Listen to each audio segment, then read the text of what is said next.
Good afternoon and welcome to the Temple of Speed in Italy for round 10 of the Virtual Formula 2 Championship, season 4 of 2025 and the finale season in 2025. We're here at Monza then on what could be a weekend of deciding. That's right, it's match point Arvid Lindblad. He could become champion this weekend. It won't be decided today, but it will go on to tomorrow at least. But before we get into the weekend, it's time to run you through the starting grid for both races. It's Callum Boysen in a Rodin on pole position, then he's got Victor Martins alongside him on the front row.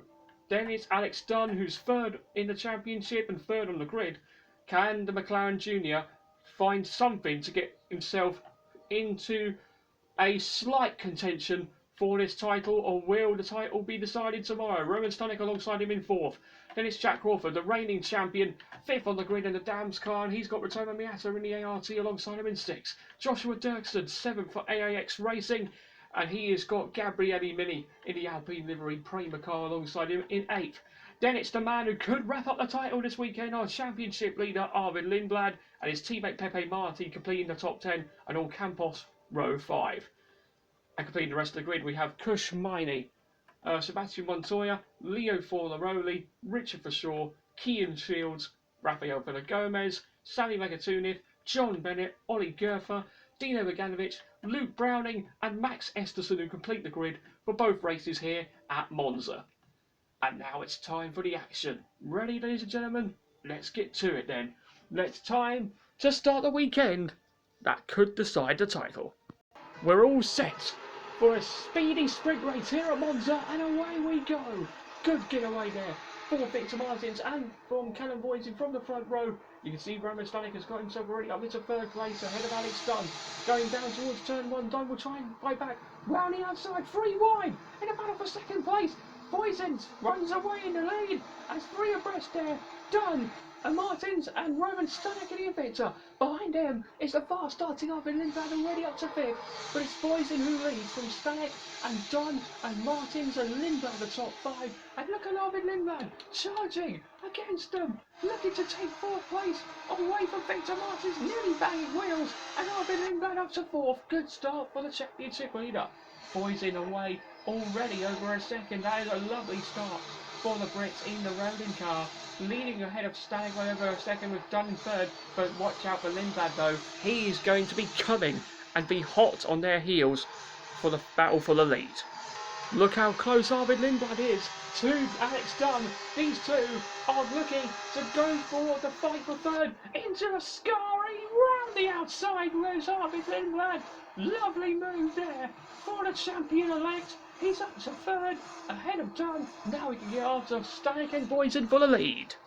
No DRS for Stanek, but DRS for Lindblad. In the battle for second, into Ascari we go. Is there going to be an outside chance again for Lindblad? You bet it is. Into Ascari, Arvid Lindblad up to second. The next car up the road is the race leader Callum Boysen, and that's where Lindblad wants to be. What's happening with Alex Dunn? He's down in 8th and he looks like he's going to be out of the points here. Gabriele Mini's going to try out a go into the Parabolica, the Curve Alboreto. Named after the most famous Italian driver, Michele Alboreto. And Mini, the other Italian in that too, gets past Alex Dunn. Dunn out of the points now. Mini up to 8th. This is not good for Dunn's title hopes. Oh, round goes Sammy Megatunith in the Trident car. That is him out of 17th place. And he goes into the gravel as he tries to rejoin back into this race, but he is going to drop way down. Browning and his teammate Esterson got held up, and also getting held up is Gerfer.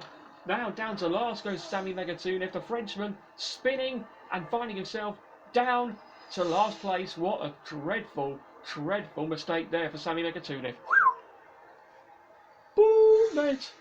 I lost it on the traction, mate. Copy, Sammy. Try and keep yourself going. Can you keep yourself going? Yeah, I can. Oh, that's Gerf again by Esterson. Oh no, now Esterson's got a problem. Oh, what a disaster day for Trident. Sammy Megatunith spinning on the lap before, and now a lap later, his teammate Max Esterson picks up a mechanical failure, and the American is out of the feature race here at Monza. Sorry, the sprint race here at Monza. and we'll try and see if he can bounce back in the feature race tomorrow. Boop, man, I've got no power. That's John Bennett looking to go round the outside of Alex Dunn for 16th place, and does though. Lovely stuff with John Bennett, but I have to say, just what is going on with Alex Dunn's pace today? I think he might have a bit of damage. Let's take a look at the left-hand side. I think he does have damage to his front wing, does Alex Dunn. Maybe that's what's costing him the pace. Oh, you have to feel for Alex Dunn. This is really hurting his championship chances now.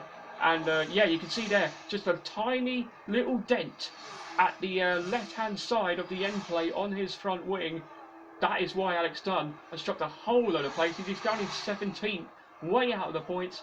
He'll be hoping for an absolute miracle in this race here. Oh, and that could be a safety car if Kean Shields doesn't get that going. He has spun at the first chicane, the Rectifilio chicane. Now, unless he keeps it going, he's reversing onto the track, trying to keep it going, and oh no, Shields had stuck. Oh no, oh no, that's going to be a disqualification. Yep, look at that, he can't move, he's beached on the curb, and that's Kean Shields surely going to be disqualified from this race because he's stuck on the curb and there's nothing he can do. Shields is going to be out because of that. That won't be a safety car, it is a disqualification. There you go, you can see on the left hand side of the screen, Shields has been disqualified from the race and there's nothing he can do about it. Mate, I'm stuck on the curb, mate. I'm stuck. Yeah, that's it. Boof's sake. Miata's down in 9th place. I don't know if he's made a mistake. Oh no, it's an engine problem. Returner Miata with an engine problem at the back of his ART. The Japanese driver's winless streak continues as he makes it another DNF. What a miserable, miserable, miserable luck for Returner Miata. Another winless day for him. He is just not feeling the luck right now. Ooh, I've lost the engine. Meanwhile, the Monza crowd are on their feet as they can see the two Brits fighting for the lead out front. Lindblad looking to go round the outside of the Passabaraka. Can he keep his foot in? No. Voisin keeps it stick. King on the inside maintains ahead of Lindblad, but Lindblad will now have DRS down towards the first chicane. Surely Lindblad's got the lead secured. He's got the pure speed on the straight in the Campos. He's cleared Voisin and he's claimed the lead with 2 laps to go. Arvid Lindblad, that is why he is too good at this championship. Voisin will be like, hold on, I was over a second ahead of him. Where did he come from? What a move from Lindblad. He needed that and looking good now to take the title tomorrow. This is why he is looking good to win the championship. Lindblad is just absolutely flying everywhere you look in this championship so far. Wow, what a driver. There's going to be so many questions asked about why is Arvid Lindblad just too good.